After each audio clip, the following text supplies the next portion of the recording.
Occasion ఏదైనా location ఎక్కడైనా తెలుగువారి వేడుక అంటే ఆలివ్ మిఠాయి ఉండాల్సిందే.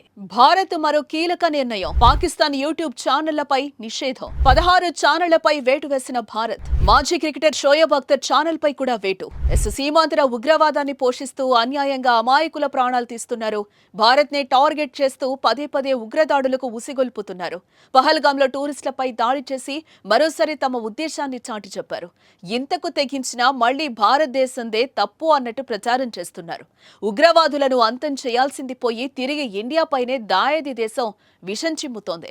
ప్రపంచం మొత్తం తమ దేశంపై ఉమ్మేస్తున్నా సిగ్గు లేకుండా తుడుచుకుంటూ భారత్దే తప్పంటోంది.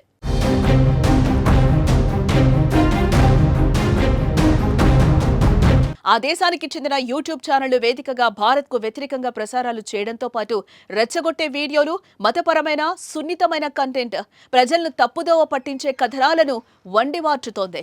అందుకే భారత ప్రభుత్వం కీలక నిర్ణయాన్ని తీసుకుంది.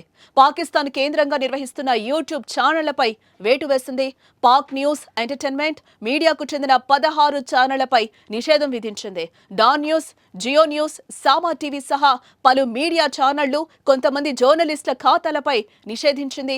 భారత్ వేటు వేసిన ఛానళ్లలో మాజీ క్రికెటర్ షోయబ్ అఖ్తర్ ఛానల్ కూడా ఉంది. భారత్ చర్యలు అనంతరం ఆ ఛానల్స్ లో కంటెంట్ అందుబాటులో లేకుండా పోయింది. జాతీయ భద్రత దృష్ట్యా కేంద్ర ప్రభుత్వ ఆదేశాల మేరకు ఈ నిర్ణయం తీసుకున్నట్టు ఆ ఛానల్స్ లో మెసేజ్ కనిపిస్తోంది. ఇప్పటికే పాకిస్తాన్ ప్రభుత్వానికి చెందిన అధికారిక ఎక్స్ ఖాతాను భారత్ లో నిలిపివేయగా ఇప్పుడు యూట్యూబ్ ఛానల్స్ ను నిలిపివేసింది.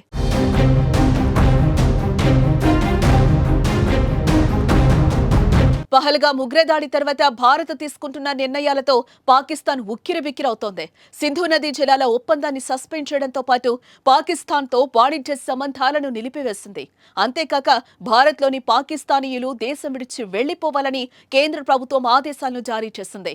ఇటు మరోవైపు పాకిస్తాన్పై ప్రతీకారం తీర్చుకునేందుకు భారత సైన్యం సైతం సిద్ధమవుతున్న నేపథ్యంలో లోలోపల భయంతో ఆ దేశ ప్రజలు వణికిపోతున్నారు.